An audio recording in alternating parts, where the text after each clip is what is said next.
сожалению, мы говорили об ажиотажном спросе в аптеках, о том, что пациенты пользуются схемой, которую врач прописал для соседа, для родственника. Ажиотаж в аптеках на ковидные препараты не спал. Медики снова предостерегают. Универсального рецепта для лечения ковид или его симптомов нет. А значит, заниматься самолечением на дому категорически запрещено. Список медикаментов для лечения амбулаторных пациентов составлен Минздравом России. Это достаточно жесткий перечень.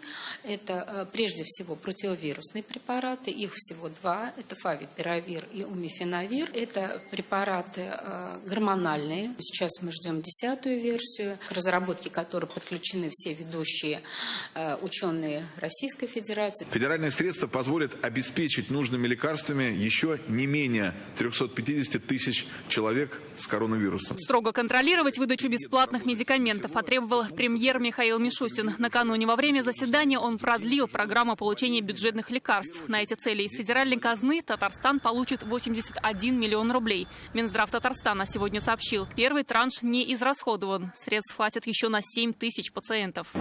Накануне в Татарстан доставили еще 1900 доз вакцин «Спутник-Ви». Вакцина поступила 5-дозная. Необходимо 2 часа эту вакцину размораживать. Есть особый порядок и условия для того, чтобы этих пациентов пригласить. А это целый ряд условий. Экспресс-тест на антитела перед вакцинированием, отсутствие контактов с больными ковид и приезжими из-за рубежа. Чтобы управлять инфекцией, нужно не менее чем 70% населения охватить прививками. Противопоказаниями пока будет для обеих этих вакцин все-таки детский возраст, онкологические злокачественные заболевания, беременность. Сейчас массовый прививочный старт от ковид зависит от поставок вакцины. К началу 2021 года специалисты ожидают поставок и вакцины Эпивак Корона. Сделать прививку от коронавируса COVID-19 всем представителям группы риска планируют до марта 2021 года.